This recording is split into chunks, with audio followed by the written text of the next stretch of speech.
All right, here we go. And Chris, I think most of the session's been about 70-ish people, just so you know. Awesome. Wow. And just like that, everyone was waiting to jump in.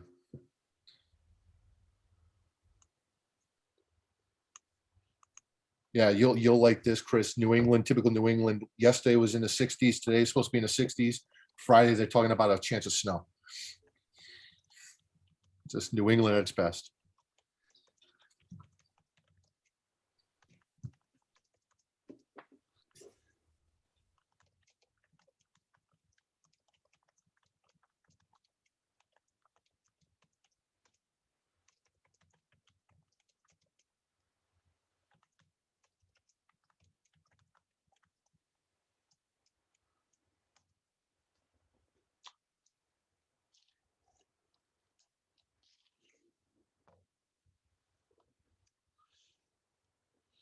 All right, we got 58 people, 59.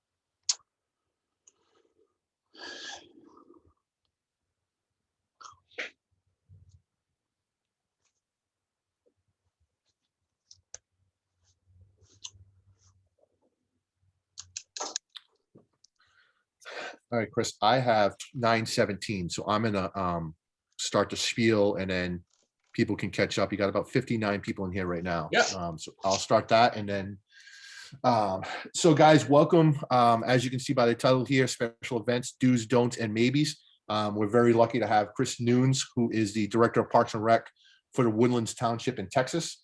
To give you kind of an idea of who Chris is.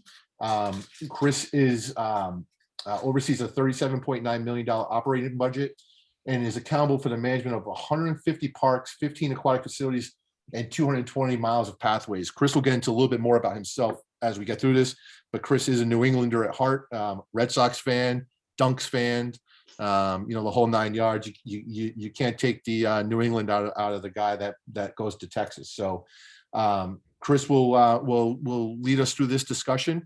Before we have that, this session is being sponsored by the New England Recreation Group. And if there is anyone here from the New England Recreation Group, if you want to raise your hand, and we'll give you a couple minutes to talk before Chris gets into his presentation. I'd also like to let people know if you have questions for Chris throughout this session, you can dump them into the chat. You can raise your hand. Chris will take pauses in between to answer this. He likes to run this and he'll talk about this, but he likes to run this like a discussion versus a lecture. So, we're hoping to spirit some good debate and good discussion here. So dump that into the chat if you want. Also, reminder, it is a CEU session. If you have your CEUs, make sure you mark this one off. And at the end of today or tomorrow, you can email that to John Whalen for certification. Also, the survey to let us know how we're doing is there too. And then after this session, there'll be a quote unquote meet and greet with Chris in the coffee talk. And as a reminder for that, anyone attending our coffee talks over the course of these 3 weeks is entered into a $50 raffle for, I believe it's going to be an Amazon gift card.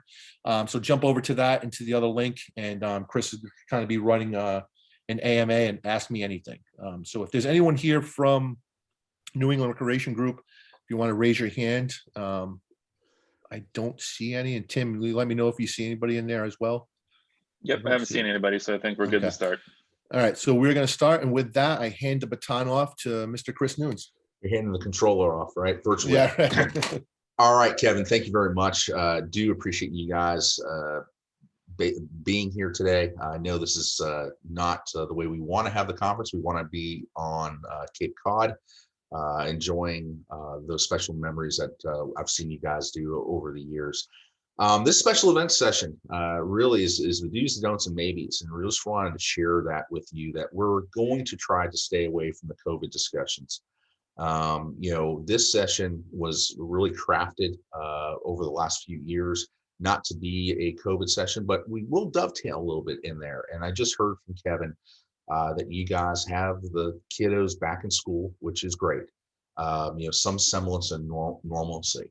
I can tell you, for example, that we are very much looking at having our special events. Again, our state where masks are not required, and there's no limits technically on group size right now. But we are looking forward to having our Memorial Day, probably 10,000 people in a park. We're looking at how do we spread those folks out a little bit more, and we're also looking at what do we do in the next 4 months with 4th of July. That's coming up. How do we do that? Are we at the point where we can have that instead of a drive-in model, go back to some of our normals, but maybe be in looking at touch points?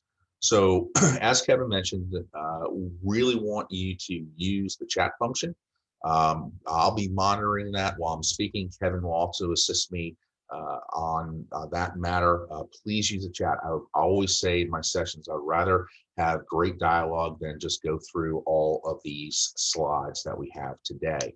So really what we want to look for here is basically forget COVID right now. Let's just start off with a good question here.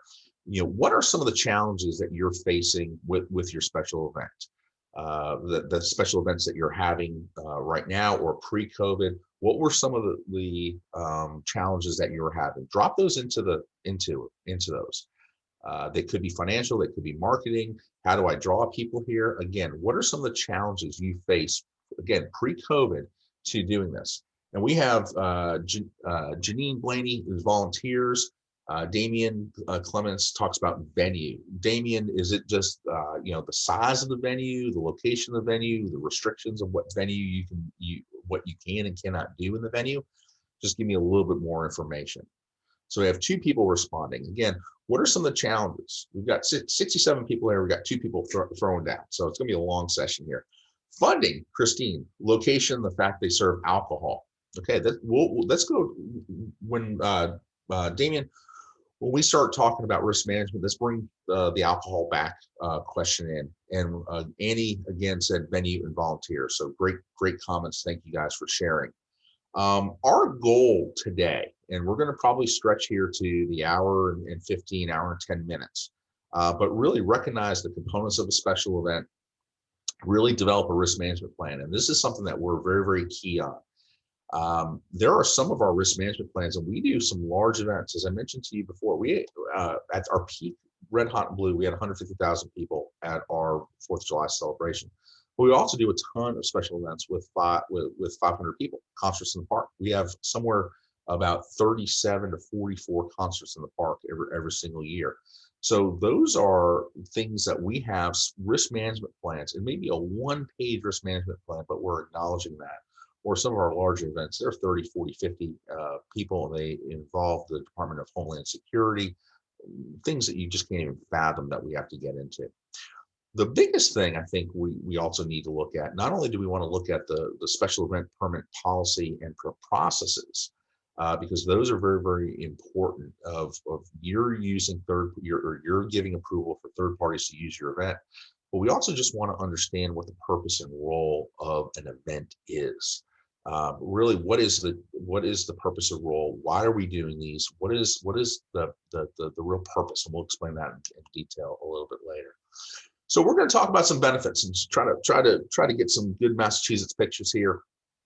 In my slide deck here is really looking at what is our community profile, what's the economic impact of the benefits, and that's something that we try to internalize a lot, is what are we bringing to the community by having these events in our community. We'll talk about tournaments. We'll talk about just having 100,000 people or 5,000 people or 500 people in our community for that day. What are we bringing? What is the business community really? Does the business community really like us having these events? The awareness and jobs. And there's a lot of things that we have as benefits, but here are some challenges. And this one hits a little bit close to home, being that we have the number of events, the competition for events. We're in a community that's that's a large community, 115,000 people, that with other groups, third-party users, with the larger churches, the schools that we have, trying to find the right time to have events that we're not monopolizing it. And so that comes even more important in smaller communities where you're saying, hey, listen, I can't, because the Kiwanis pancake breakfast is on this day, we can't go have an event on this day or a program or something like that. Because the church is having a fish fry on this Friday, we can't do our concert in the park. We have to understand in that respect, because there's only a certain number of people who are willing to go to the events. And really is that competition in that marketplace that we need to think about. How do we deal with parking? Huge issue.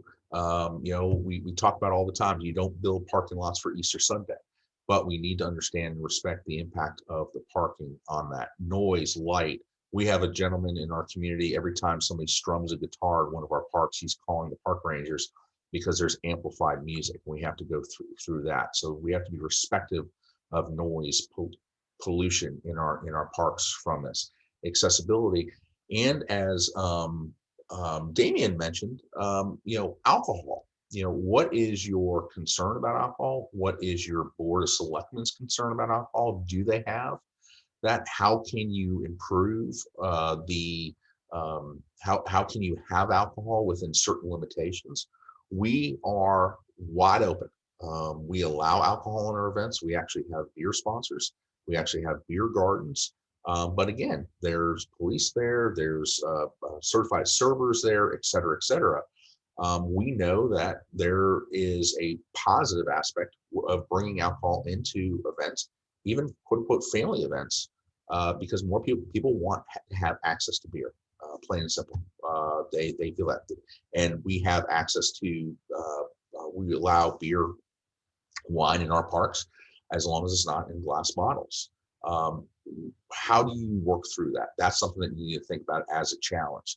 And one of the bigger things too that I think we started to see is really this concept of overuse of roads, especially for the 5K and the running community and the triathlons, that a lot of us are running, or third parties are running in our community, where, oh my God, every other week this road section is closed or blocked off. But also the fact that we have overuse of the parks. It's a fine line between everybody gets excited about bringing these community events in, these third-party special events in, but at some point residents are saying, hey, listen, I want my park back. And which really kind of goes to these challenges from a couple of years ago, where we're saying, hey, listen, are there too many races? Are there too many events in our park? And it extends well beyond the concept of races, where there's a loop, a pathway loop in one of our areas of our community where it is not uncommon, where there may be 10 weeks in a row, there is a PTO 5K walk. Then there's a muscular dystrophy walk, and people are saying, hey, listen, I want my pathway back. At the end of the day, this is a taxpayer funded. So we've got to balance that. And that kind of will be addressed through the permit process. But let's look at this. Let's look at these current challenges. How do these challenges impact my events?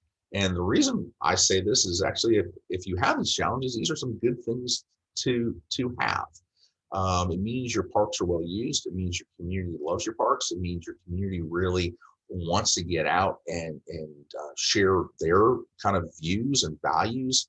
When we have third party events, as I mentioned, the Kiwanis and the fish fries and all that type of stuff, that's a good problem to have. Let's just figure out how to manage that as well. And so the key things that we're going to talk about today is really looking at the fact that we want to look at economic factors. We want to look at developing experiences. And that's the biggest thing for me, is what type of experience do we want to provide our users?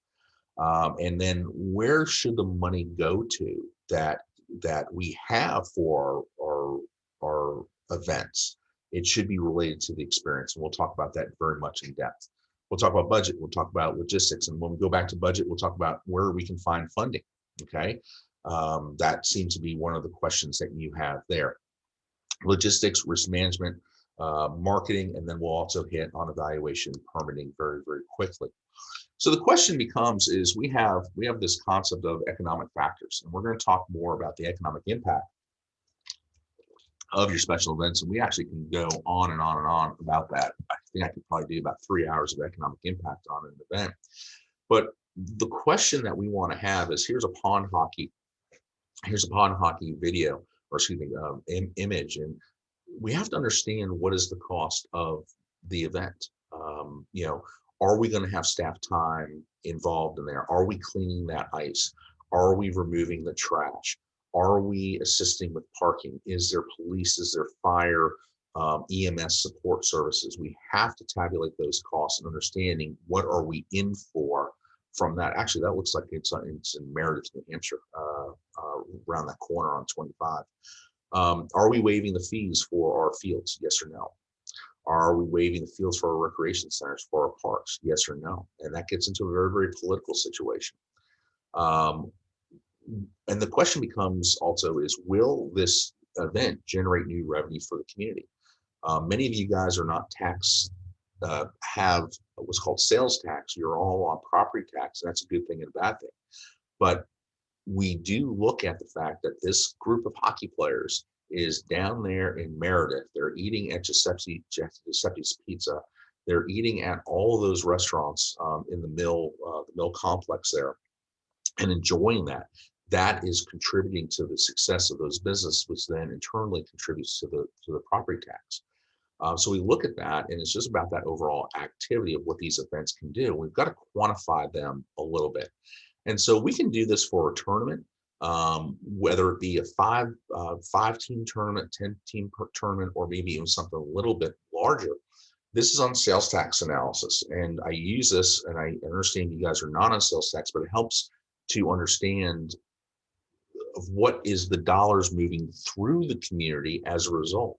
So even if you do not collect the sales tax, tabulating how many dollars move through the community is just as important for you to demonstrate and do a compare and analysis. Say, hey, listen, I'm spending X amount of dollars on this event through staff time, setup, and all that type of stuff. And here's how much economic activity is being raised. And that economic activity can be, if we look at whether it be 100 hotel nights as a result of this activity, or 500, or in this case, we have a large tournament that generated 9,600, almost 10,000 hotel nights. And what we see, the fact is, we look at our average hotel rate, we look at the total hotel impact, we look at what's called the hot tax and the total direct spending. And so there are ways to tabulate that direct spending very, very easily. You can go through the Government Services Administration, GSA, and identify in your respective community, in most communities in Massachusetts and almost in the United States, have a dollar amount of what the typical, what's called per diem is. And so when you can say, hey, listen, we had 100 visitors from outside of our community go to this event, that you can say, hey, listen, the GSA rate for spending, okay, look this up. You go to GSA, per diem spending. You can do this while we're speaking here, and look up your rate to say, hey, listen, an average user is spending $64. Well, if I have 100 people in my community for that day, and they ate dinner there, and they had breakfast there, and all this type of stuff, and there's some miscellaneous spending, but the average spending was $64, that had $6,400 of spending. You tabulate all those events that you're doing over the course of the year, and you can return back to your selectmen and say, here's the amount of impact and activity, more importantly, activity that we're generating. So you use these tools as a powerful method that you can really demonstrate the economic impact and activity of your events. Then we look at going back to the concept where we have economic impact of factors of lost potential for revenue. So do we waive the fields? This is one of our soccer tournaments where we waive collectively $89,000 worth of field fees. And everybody's going, oh my God, you're giving away $89,000. But you know what we actually found? Nobody was actually renting that. So it was the loss of potential revenue. The amount of revenue that we actually collected that week traditionally was between 1,000 and 2,000, because that's one of our dead weeks. So think about this. I'm filling a dead week on my soccer fields with a tournament. Yes, I'm waiving $89,000, but going back to this, I'm also bringing in $1.4 million of hotel revenue and $6 million of direct revenue. So this activity, see, this is theoretically a loss leader. $89,000 of lost potential revenue versus $7-8 million of activity in our community. That's a win-win. And those are the things that we need to really look at overall. And so kind of the do's, don't, maybes, you'll see this theme throughout the session, is do run independent numbers of event organizers. They will tell you stuff that, oh, we'll have 10,000 people here and 500 people will show up. You need to understand the numbers. We want to identify all our costs. We want to work with our chambers or our convention and visitors bureau. And in some areas, you may have regional visitors bureau. Those are good things. Get on their, I don't want to say good sides, but get in their communication train. Get understanding of, hey, listen, this is what we do. This is how we do it. And so they're aware of your services that can help you draw more people to your events. That's huge. People will go to and type up, like if I'm visiting from Texas, hey, listen, what is, oh, there's a Pioneer Valley Chamber of Commerce. Oh, what are the events? Because I don't know specifically what are the what the town names are out and around Springfield or Worcester or the Blackstone Valley or up on the North Shore.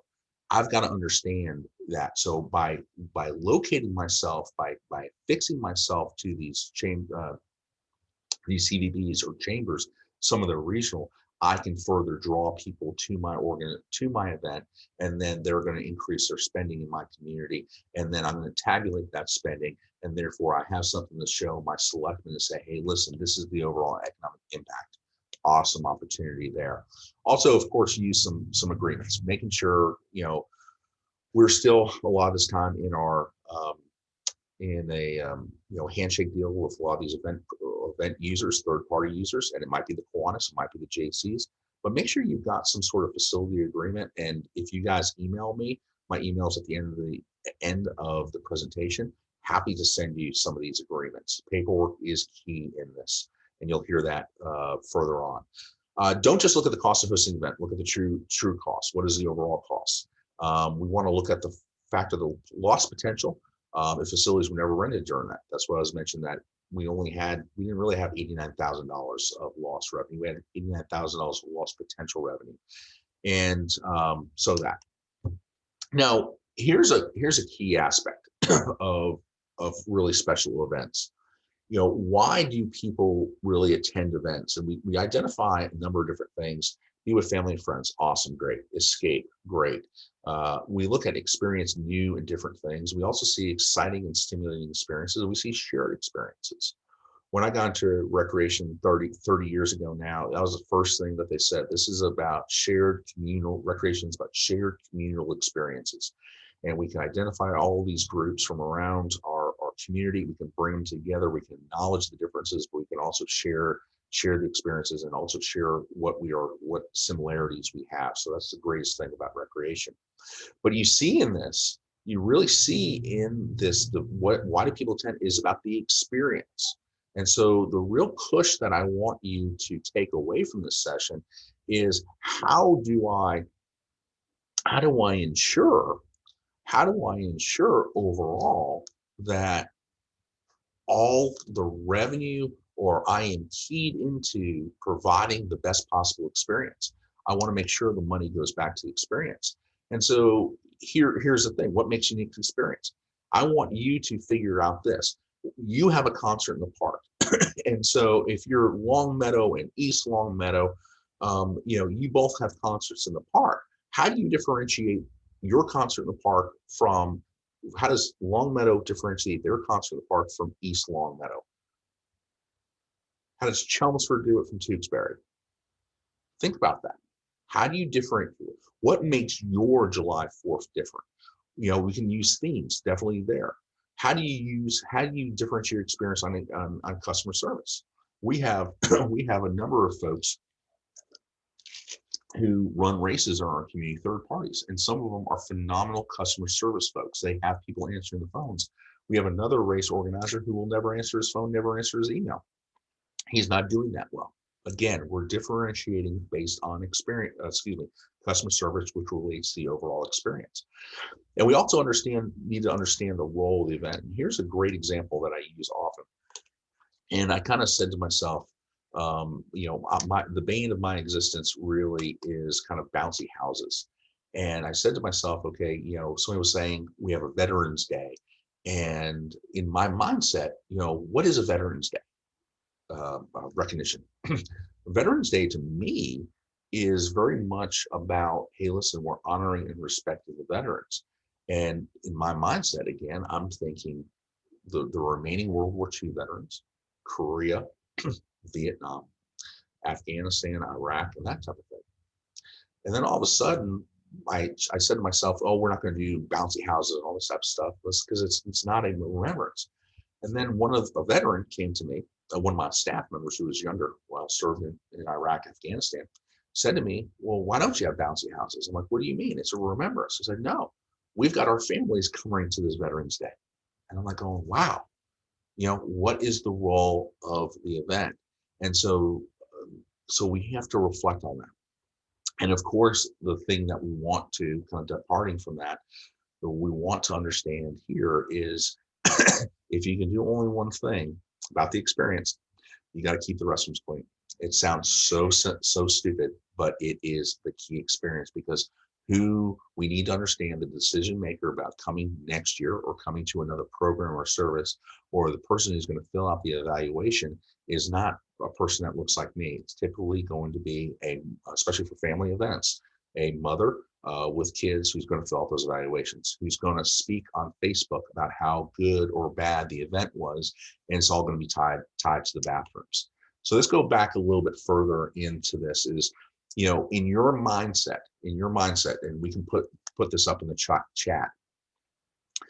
Does a bouncy house, we've all done concert in the parks, does this add or detract from the concert in the park experience? And then what need is being served by a bouncy house? So throw that in the chat. Let's see what kind of dialogue we get here. Does a bouncy house, do you feel, yes or no, does this add or detract from the concert in the park experience? And what need is being served by a bounce house? So Katie says detract. Okay, Katie was the first one up. Katie, since you're the first one up, why do you say it detracts?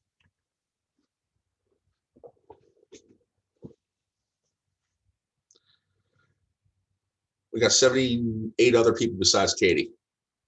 Okay, Michelle takes the other hand that says I gotta go, you guys are typing now too fast. It adds some value. Katie goes, it's about highlighting a park. David Pincino says it detracts. Kate says detracts from the events. I think it adds something for everyone. Bounce houses detract due to the noise created by yelling and screaming music. I wouldn't do a bouncy house on a Memorial Day event. Again, Angela, I can't see which Angela that is. Oh, Angela Snell. Hey, how you doing? Wouldn't do it for the Memorial Day event. Again, we have to understand what the Memorial Day event, the main purpose of the Memorial Day event is. Are we having a solemn ceremony? Are we having a solemn recognition? Therefore, that would not be appropriate. Our Memorial Day is more like a kickoff to the summer, so it may be appropriate. And so leveraging those dollars of where it's going to add to the experience and not detract from the experience is very much. You're 50-50. Heather Dupree says, I love it, gives the activity. Damien says it's about family experience. And that's something that I've kind of grappled with too, of like on the concert in the park experience. What is the real experience? Is it a family day? Is it just to listen to concerts?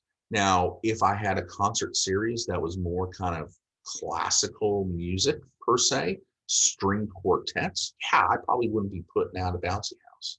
But if the concert park is, geared towards families, and we can gear towards families with using time. So we have one concert in the park series that's actually called Concert in the Park, by the way, on Sundays 5:30 to 7:30. And it's kind of like the decompression of the weekend and start the week right. That is a family-oriented event. We do have the bouncy houses out there on occasion. Then we have this other event. This is kind of fun with naming of the programs. We have Rock the Row, and that specifically, I can't see there. Yeah, there it is there. It's from 7 to 9 p.m. and it's by a bunch of bars and restaurants. So again, we're not going to have bouncy houses because guess what? That's not the experience that we're trying to go. We're trying to have a little bit of a more of an adult experience. And so that's why that time is that late. So again, we're managing the experience by by time, or managing the experience by what group that we want to go after from that standpoint. So great feedback there. And David said, David, since you're my last there is not every experience has to meet every need. And I think that's a really, really good point. I use the terminology of market segmentation. And by that is, what is the group that I'm going after for this special event? And it may be theoretically people who are a constant apart, people who are 45 to 65, and it's an after work type of event, or 35 to 65 after work event. Well, guess what? I'm not trying to program to younger families. I'm not trying to program with that special event to singles or something to that effect. But let's get back on there. So great. Does so John D had one more statement here. Is, does anyone really request bouncy houses to enhance event? I can tell you that there is a certain segment of our population that thinks a bouncy house should be at every event that we ever do. Just kind of put that. Let's move on from bounce houses. I think I've stirred up a pot there with the 78 of you there. But we want to have fun with our names. We want to convey an experience and rock the row. Hey, listen, it's adult, it's at night. We have live at the night. You can see jazz. We portray to that kind of more adult, sophisticated group versus families. And then another great event that we do not do, but I keep trying to get my staff to do, is Pups, Yups, and Food Trucks. And just that name caught me. And these names are instantaneously grabbing you to say, when you're reading the newspaper or reading this, going through your social media feed or something to that effect, you stop at that Pups, Yups, and Food Trucks and say, what is that? Even if I read the event and say, hey, listen, it doesn't really interest me, it's making me stop for that second just by using the name thereof the event. So be creative with the names that you have the ability to do. So as I mentioned, do's, don'ts, and maybes with developing the experience. Do very, very much concentrate on the experience. Create some unique names for your events.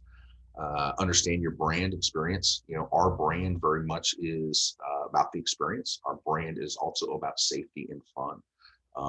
When you look at our races, when you look at our larger special events,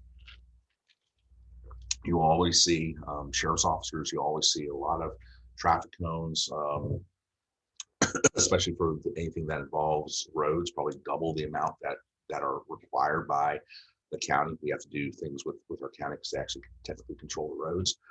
But that is safety there. All of our lifeguards, all of our, they're in red jackets. Hey, listen, these are the people you need to go to.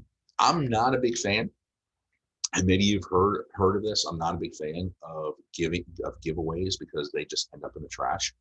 I would rather put the money, instead of buying a bunch of junk from Oriental Trader or SNS or whatever, I would rather put that money into, theoretically, the bathrooms. I would rather put that money into fireworks. I'd rather put that money into whatever is really the reason why you are there. Take for the 4th of July, for example. So we had about 5 years ago now, we had a big shift in our operational philosophy. We took a lot of the events from our Visit the Woodlands Convention Visitors Bureau, who was producing the Memorial Days and the Labor Days and the Red, Hot, and Blue, and it got shifted to Township Parks and Recreation. And I identified, and you guys are probably going to fall off your chairs right now when you hear this, but they ended up spending $50,000 on marketing 4th of July. So let me ask you all this question. This is a facetious question. Why do I need to market 4th of July? What day is it on? Yeah, it's on 4th of July. Everybody knows it's on 4th of July. I don't need to tell people. So what we ended up doing was taking that $50,000 and saying, hey, listen, I'm only going to use $20,000 because there's still a need, by the way. We're a larger community. We take people in from outside the community to go to our 4th of July event.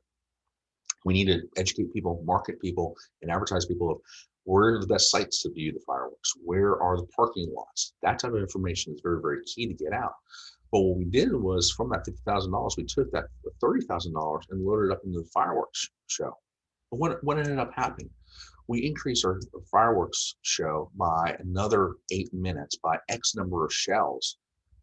We blew the whole place up. And so what happened was we never needed to advertise the thing again. We're down to basically social media right now advertising this event. And that's what's so beautiful about it is we concentrated the money on the experience. The advertising and marketing was just wasted money. Okay. The Oriental Trader type of stuff can be in many places wasted money. The SNS stuff can be in many places wasted money. Concentrate what is the most important about the experience of the respective event. And then the other thing too that we want to look at too that we have is provide the same experience year after year. Don't provide the same experience year after year. You've got to keep it fresh. And so that's something we struggle with. You know, we have Memorial Day, we have Labor Day, we have something like our trick or treat trails, all this type of thing.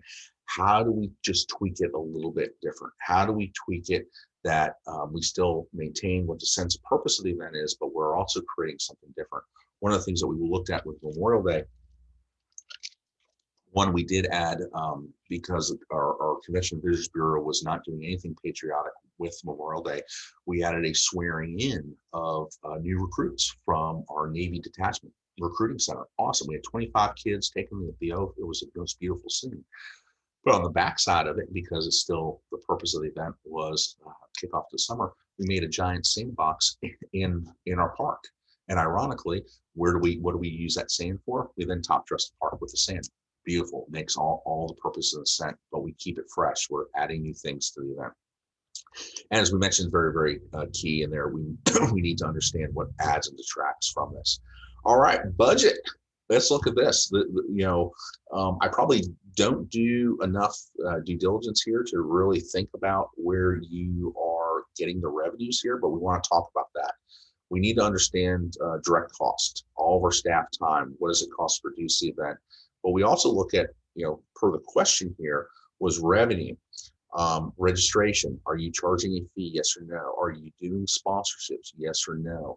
Are you going to the gold, platinum, silver, bronze level sponsorships? Are you having somebody who's dedicated to that, or a portion of their job is dedicated to that, or a volunteer on a committee, on your structure of a committee for your 4th of July or your first night program or something to that effect is dedicated to that service, because that's what it takes to raise that type of money.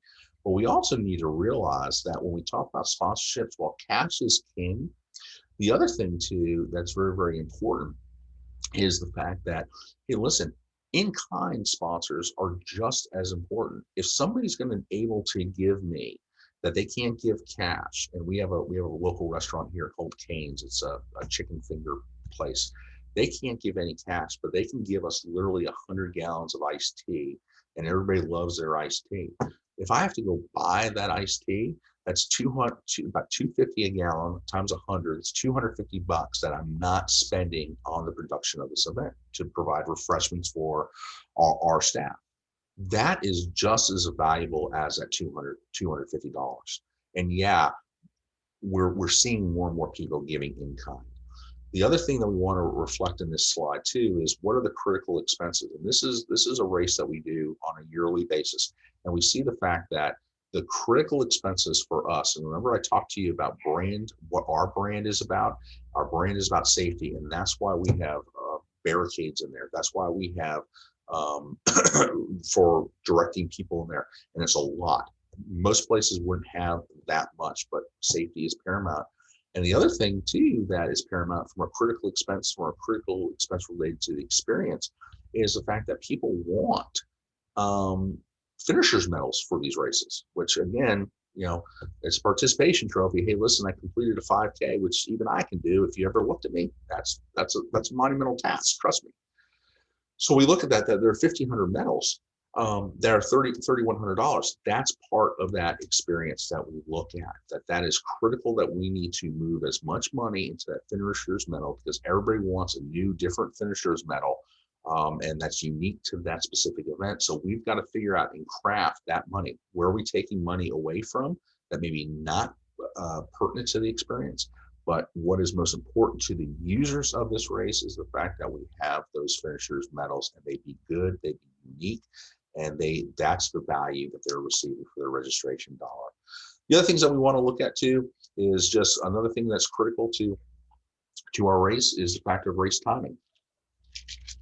So we need to get the best race timer that we can possibly get. And also we understand the fact that food is important, post-race food. We recognize that we spent about $15,000 on crawfish, baby lobsters. But there's a certain segment of the population who can't stand them.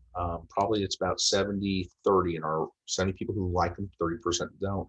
That's why we have pizza in there. Again, managing the experience from that standpoint. And finally, we know how much we're making off these races, that these are yearly reports, and by the time all the receipts come in, we publish these, we understand how we're doing, and it's partly part of our what we do differently, evaluation of the program too. Did this make the money, or did this not make the money? And again, that depends on your philosophical aspect to why are you doing special events.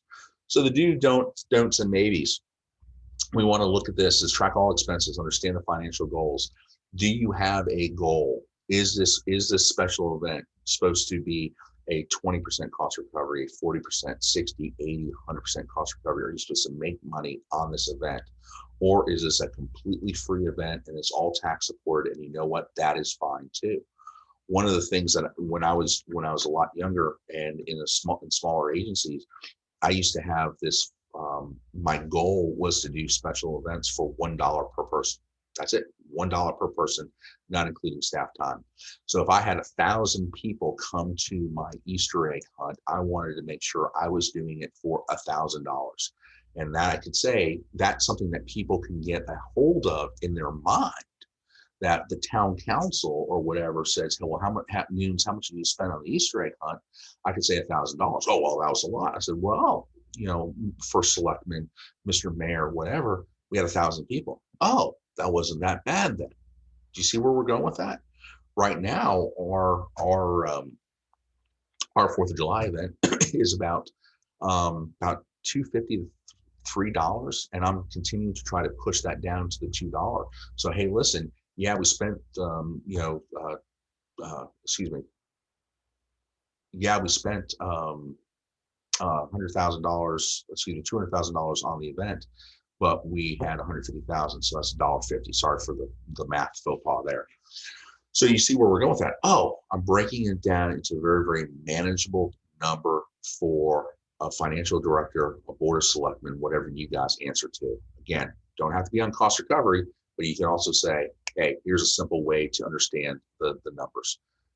Don't be cheap on the key experiential aspects. Mention the bathrooms, mention the finisher's medal, mention the safety protocols. Those are things that make the experience. And then theoretically, you may have to spend money to make money, and that is okay. And we've got to get out of this aspect of, oh, poor Parks and Recreation. Be entrepreneurial, which doesn't mean you just charge for everything. It means you be innovative. You really think outside the box on what you're doing, how you're doing it, why you're doing it. Logistics is key, guys, and I think Parks and Recreation really should be just are the logistical experts for communities. We need to understand the logistics, and if there's any park maintenance folks out here, you'll be smiling here. For all the recreation folks, guess what, guys? You basically alter the world of the park maintenance guys during these special events, because we're asking the parks maintenance guys to not only do the special event setup, tear down, and impact of that special event to the turf or grounds that you have. They're also doing their other job of mowing, blowing, whatever, trimming, tree trimming at the same time. So this is outside of the normal routine for park maintenance. We have to understand that. We have to respect that. We also have to work with our police and fire. Are they going to be available? Do they have the resources to this, especially when it comes down to holidays? Are they going to be able to do that? And park rules and permitting. Do you have a permit process? You've got to follow your own permitting process that you have. What are the requires? We have a lot of things because we don't technically own, operate, manage the roads. We have to go through a lot of what's called traffic control plans and get them stamped by an engineer. There's the cost there. But we also can look at things where contracting, that it's okay that we don't have sound and lights. It's okay that we don't have security or equipment in general. We can look at using contracting out, going and renting the equipment for that day. Again, think about this. You want a $10,000 sound system, but you're only using it once a year. Does it make sense to pay $10,000, shove it in a corner, it gets beat to snot, nobody uses it, nobody knows how to use it, or pay $1,000 per year? Yes, there's a difference between capital and operational dollars, but use it once per year. So you actually have somebody who knows how to use it, plain and simple, okay? That's something that we've kind of lent to over the last umpteen years to say, we don't know how to, we're not sound experts. We're not tweaking the band and going up volumes. I mean, I look at we have a sound engineer on contract and he provides us all the equipment and all that type of thing for our concerts and other events. I look at his board and I'm like, I would just be lost, especially if I'm using it once a year. It makes no sense. And the other thing too is really looking at logistics of sponsorship requirements. And this is one of the challenges where we've failed. I'm an operational guy at my heart. I'm running around making sure I'm delivering water to everybody. I'm double checking, triple checking security, safety, and all that type of stuff. But what we realized was we had no one person who was really designated at a higher level, who was designated to quote unquote schmooze with their sponsors. Some of our sponsors are giving $250. Some of them are $500. Some of them are $35,000 to $50,000 over the course of the year for multiple events. But we had to create my position. I was honestly responsible for the emergency action plans at the time, to get off of that. And then we assigned somebody else, of course, to get off of that and then move to basically hanging out in the VIP tent and talking to these folks and thanking for them. That's so much when it's coming from the director or maybe your town manager or somebody who's dedicated to that schmoozing and talking. You know, we talk about wine and dine. We don't use the term wine and dine. We say care and feed our sponsors. That we're making sure that they're appreciated, but we have to dedicate that resource in that time. Another thing too that we look at here is just really having a lot of logistics sheets, task sheets of who's doing what. We have one of these sheets pretty much for every one of our major events, even third-party events, of what our responsibilities are. These go in our work systems, but you can see the fact that we have a 2,500 person cross-country race. We have a partnership with Nike. We have actually 3 of their races per year, but it goes through working relationships with Nike, working the impact of the church, the other park users, the recreation center, how we're going to deal with trash, how we're going to deal with restrooms. So we're thinking of all those possible, things. But the most important aspect is in yellow here, guys, is our goal is that the next day the park is open, plain and simple, because that is, we want to detract from the people who are saying, oh my Lord, the park is closed again. Oh my Lord, the park is closed again. I don't have access as a tax-paying user to the park. I've got to understand that. So the do's and don'ts of logistics here, have pre and post meetings. We have a lot of what we do differently meetings. Those are very, very important for us to snap back about a week, 10 days, 2 weeks after and says, what did we do right? What are we going to do differently? And then we implement a plan for the following year. Those notes are saved as we start doing the pre-planning meetings. We want to assign the tasks to the person holding responsible. And the big thing, especially with third-party folks, is we have to remember that this is their Super Bowl.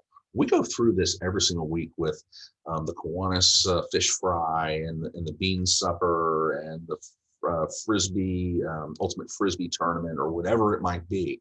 This is their biggest tournament of the year, biggest event of the year. We have to understand that we respect that. But this for us is just a normal weekend that we have these types of things. Don't worry, and this is a big point here. Don't worry about requiring producer to address trash, restrooms, field lining, or basic site services. Put that cost on them. Yeah, it's $50 to rent the park, $100 to rent park. We have parks that might be $2,000. But we're making this one guy in our a soccer tournament that's coming, actually it's a lacrosse tournament that's coming down. He's paying $15,000 for the fields for 2 days. Again, it's our board approved rates, $80, $90 an hour for artificial turf. But he has to bring the trash to a dumpster. We're not doing that. We're not lining the fields. We tell him what he can line with, but we're not lining the fields. Again, that's just cost. That's cost containment for us that we're doing, and they want to come to our parks. The other thing don't date banners, promotional material. That's an oldie but goodie, but really think about how we can reuse those things. It's okay to rent the equipment. Risk management. I jokingly say that if it's up to lawyers, we would never have any programs or events. I have a very, very cautious town attorney, and good thing is her son is in Boy Scouts, so she kind of gets some of the things that we're trying to do. But there's 4 major things: avoidance, reduction, transfer, and retention. But we'll really get into these types of things with how to manage the risk. Is really have tons of agreements. And yes, this is paperwork. But it is what makes. Basically, it's CYA. The devil's in the details of the paperwork. The paperwork includes parking agreements, performers agreements, sponsors agreement, race timers, participants.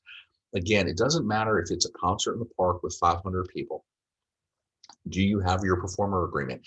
And again, at the end of this session, I will be more than happy to share with you our performer agreement. Do you have sponsors agreement? What are they doing? What are we doing? Yes or no? We have sponsors agreement with 0 in kind. It's written there, and we process those. What is your waivers? Are your waivers covering everybody who needs to be covered, because you may go through private property, park property, third-party property, and also logistics support. Security plan, and then we're going to talk about emergency action plans, and with this term Snowflake. We spend a lot of time on our emergency response plans. We have tabletop exercises, especially we're starting to talk about 1,000 people who are, this race is 2,500 to 3,000 people. Yes, it's big, but the purpose is we sit around a room, we say who's responsible for what, who's covering it. So when we get to the day of the event, we all know. So again, you're not doing this for a concert in the park with 200, 300, 400 people. You may start doing some of these exercises at, hey, listen, this is a 1,000-person event. This is a 1,500-person event. But you acknowledge this because the lawyers, if God forbid something happens, it's going to come back to you and say, where was your emergency response plan? Where was your safety security plan? And your plans can just be one page, but at least the emphasis behind this, it really provides, an outline of who's the chain of authority, how's communication going to work, who's responsible for the care, how do we track participants, how do we report on accidents and incidents, and really what are we doing if in inclement weather. So you really can see this is our emergency plan. Again, this is a very large race, but you can see that we distribute this plan to 20 different people of who is responsible for providing emergency support service and response plan. And you see the first on the left-hand slide, really how our communication is going to work. And it tells you who's going to be responsible through the radios or the ham radios. Again, we're trying to identify everything, so we will work through these issues.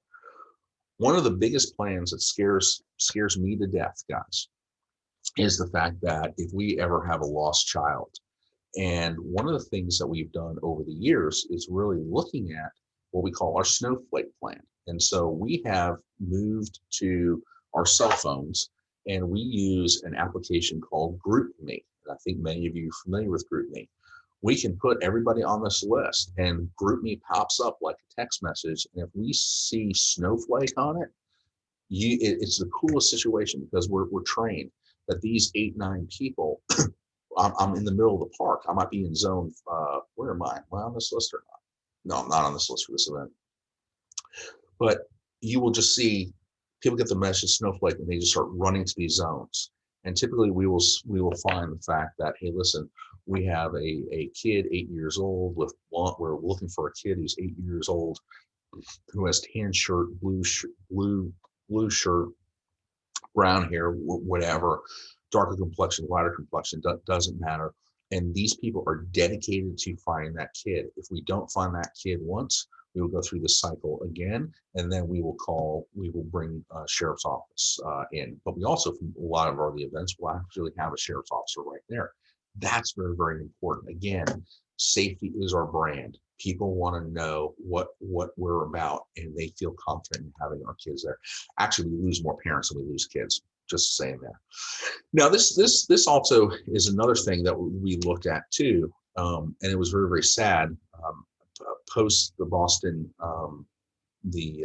Marathon bombing a few years back, we really undertook kind of looking at some of our higher profile events. All of a sudden, you're bringing people. One is a high profile event for the community. It's receiving media attention from outside of your area, or maybe a high level of media attention within your area. So it becomes basically a target. A concert in the park might not be as much of a target, but now you have an event that's receiving this level of media attention. You really need to kind of think about this, of we're identifying in this where sheriff's officers are, where our park rangers are, where, and sadly to say, we have to have bomb sniffing dogs on some of our events as well. Again, the plan will vary depending on the size, scope, and risk of the event. And here's our event for 10 for Texas from a few years ago. We haven't had it for a couple of years because of COVID, but we've got SWAT guys on the roof. It's scary. It really is, but that's the risk. With what happened in Las Vegas at I think it was the Mirage, what happened in Boston, you guys are all too familiar with it. We had to update our risk management techniques or security plans for these. So obtain written agreements, plain and simple. Hire the risk participant agreement waiver. EAPs, I mentioned a lot of things with depth. You can strip down an EAP to one page, but you have it in your files. You review it with your staff, and yes, it may say the same person's doing everything, but you're covering your bases because God forbid something happens at your events. Don't negate the emergency action plan. Don't negate a legal review if you have that capability as well. Marketing, very, very simple, is the marketing, the decision makers. We need to understand who the decision makers are for the event. I'm still, for most of our events, the decision makers are going to be females who are mothers, especially with families. They're the ones deciding to come to our events. So we've got to make our marketing or advertising keyed around those folks. But we also can do a little bit of information here. We can also look at and use and understand zip code data from user information, from evaluations and so on, where we say to ourselves, hey, listen, where are these people coming from? Where are these people coming from? And Tim just asked, how do you factor in the cost of the town police? Do those departments cover any of the cost? We pay for police for our events. So we pay for one of our events, actually for 4th of July, we pay $50,000+ for traffic control. So that is factored into our budget. And it is oftentimes the biggest part of some of our budgets, but it is it is the true cost of providing the service. So Tim, thank you very much for that comment there. We need to know where people come from. And so these are free and easy programs that you can just drop your folks in. But what does this lead me to? This leads me to really understanding where my people are coming from and where I'm going to market to. And that goes into that geo mapping. We can use guerrilla marketing, where we've actually marketed other people's events in our own parks. We look at our social media and we look at, hey, listen, within these zip codes that are hot for people to come, can we boost those to those zip codes? We've got a good look at that.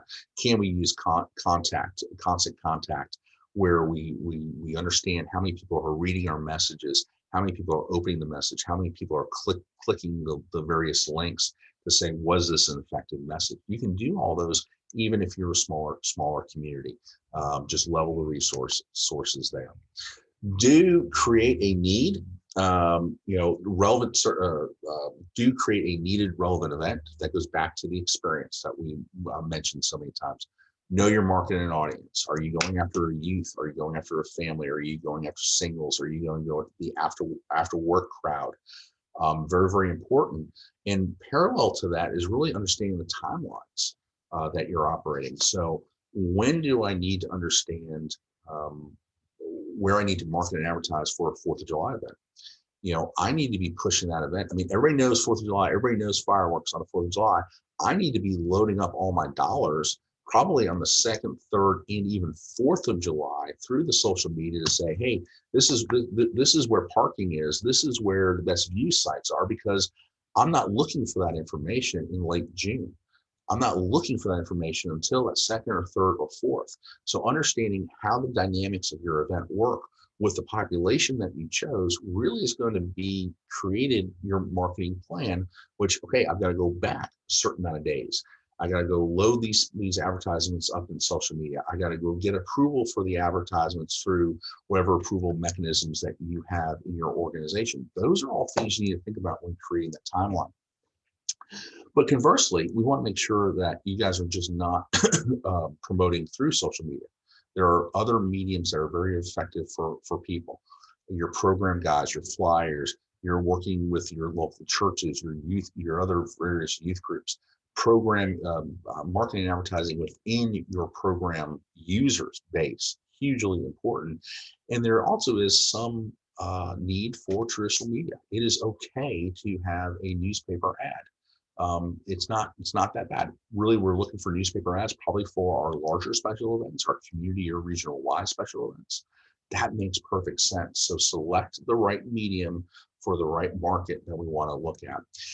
And also mention this a couple different times, really work with the CVB and other gatekeepers in your community to enhance the visibility of the event that you have. This is a little bit further down the road, but really look at how do we evaluate our events. We need to justify the event. We need to understand the economic impact. Remember, we mentioned at the start of the session, economic activity, hugely important. Look at the community event, the draw of the event. Who are people coming from? Are we getting too many residents versus non-residents? Are we getting too many non-residents versus residents? That is another impact, and the wants and needs. And overall, this is really about positive public relations. We want to hear what you thought about the event.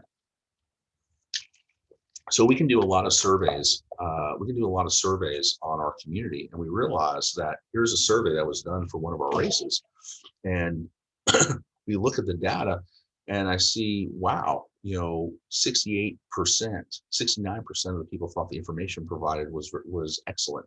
The race staff, 73%, the volunteers, 78% were excellent. That was great. What I take a look at more than anything else is, who are my poor, fair, and average folks? I want to know that, because typically if they're having a great time and it was a well-executed event, they're going to respond positively. Christine Dean mentioned from Lexington Recreation, what evaluation tools do you use? SurveyMonkey. We use SurveyMonkey, but we're actually starting to get away from SurveyMonkey because of cost. We are getting into Cognito, Cognito. It's not a push-pull for them. It's just something that we've been using the last few, about 6 to 8 months. We find it a little bit more user-friendly, and we don't need all the big stat packages that SurveyMonkey has. We're just 99% of the stuff, we're just talking about averages there. Overall, with the evaluation, where are we good and where are we bad there? So evaluation, again, high level here. And so I love this picture, Worcester on the moon from the Ecotarium there. Do survey people coming to the event, obtain data, different days and times.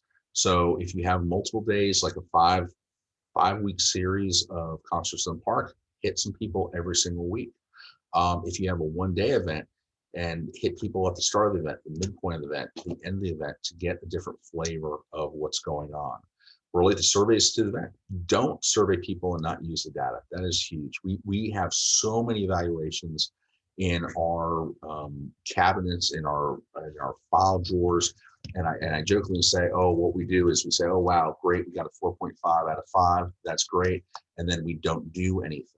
Okay, or we don't compare that 4.5 to the year before, or the year before that, or the year before that. That's just a point in time narrative of how we're doing. We need to develop action plans from that survey to say, what are we doing next year for this event? What are we doing next year for this Concert in the Park series? What are we doing next year for our Christmas holiday lights program? Those are things. And honestly, Another thing too that you can use in your evaluations is focus groups. Our Parks and Recreation Advisory Board is one of our focus groups that we use often. We will say, hey, listen, we want you to go to this event and we want you to scout this event. And then a week, 10 days later at a regularly scheduled meeting, we'll say, what did you like about the event? What didn't you like about the event? And so on. And that gives us first person narrative on what went right, what went wrong with the event.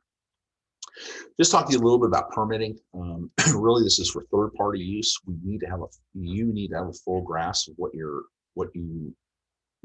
are your park rules, how you are interpreting your park rules and policies, what are the requirements for the organizers to plan. All this is related to, we want to minimize the impact of that respective event on the neighbors, the city, and the resource itself. Huge issue. We want those parks to be back into the public's hands over the course of the next day, 24 hours. That's our turnaround time that we want to have. So here's what we require. This is a soccer tournament, a third-party soccer tournament. You can see that it is being held on April 3rd. Yes, we're doing tournaments. We've been doing tournaments since June, with a lot of social distancing and that type of thing there. But you can see what the plans are required. We require them to have a trash control. So what are you doing for trash? What are you doing for traffic? What are you doing for restroom? Who's cleaning the restrooms? What's the site plan for it? Because we want to know that you're not having tent city for a certain thing on the middle of our sports turf. What are you doing for security? What are you doing to restore the park back? Who's coming in? What are you doing for signs? All these types of things that you have.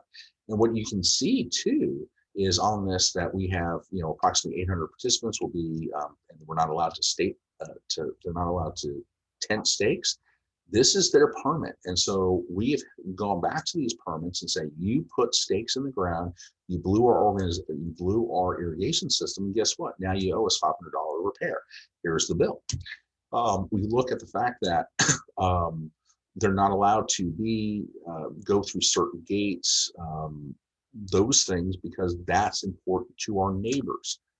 We're looking after our neighbors. We want to minimize the impact of this.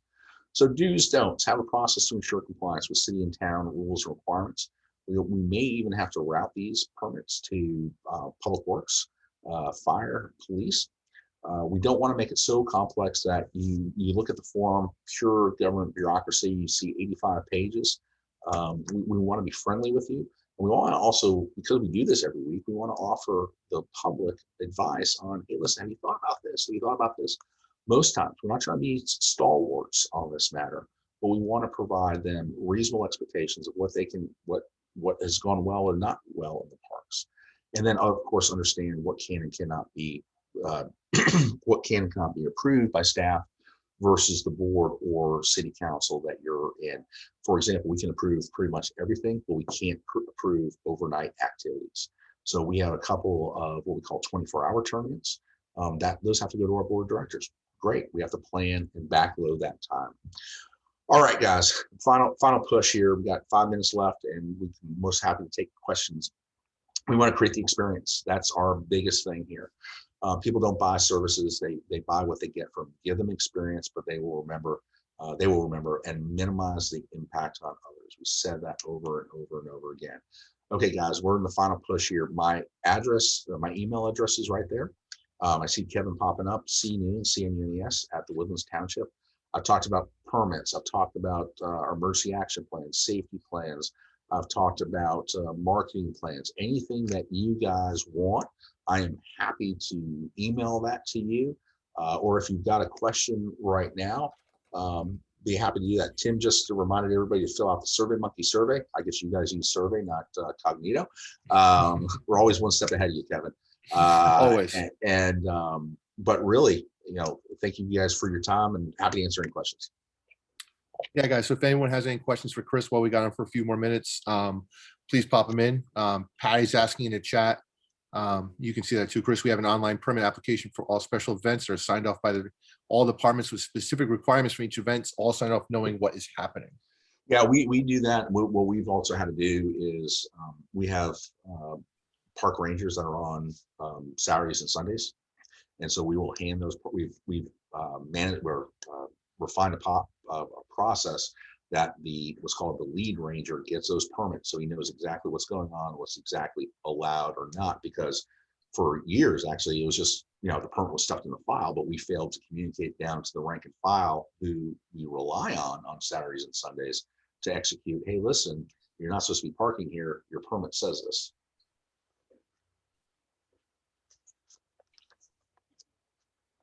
Anyone else have any questions for Chris about special events? He is a really good resource, guys, too. So do take down his email address. I know from personal experience, he does get back to you very quickly, unless he's hiking in Arizona, then maybe it's a couple of days. But Chris is a really good resource. He's helped me, and I know he's helped many of us here in Massachusetts. So do take down his information and reach out to him. But he is also running a session after our coffee talk. Can revenue goals and social equity coexist? And that will be at 11:15. So he'll be running that one as well. And in between, we couldn't just have Chris just come in here for 2 sessions. In between, he will be participating in that coffee talk, like I mentioned earlier, and kind of an ask me anything. So if there's questions you have outside of his 2 topics that he's bringing to us today, he'll be happy to answer those and create discussion around that during the coffee talk. Give everyone kind of a couple extra seconds. If there's any other questions anyone has, we're happy to entertain those now. But if not, Chris, thank you. I won't say thank you for everything yet, because we will see you in a little bit, but grab a cup of coffee, head over to the coffee talk, guys, and enjoy the rest of this conference. Hope you guys can make the next session again at 11:15, or the coffee talk that's coming up in the next few minutes. Hey, Kevin, is the yeah. link to Coffee Talk the link for the next session? No, I can send you the link for the coffee talk. Yes, send it to my work address, and I will go from there. Yeah, that's not a problem. I'll send it to you right now. All right, thanks. All right, thanks, everybody.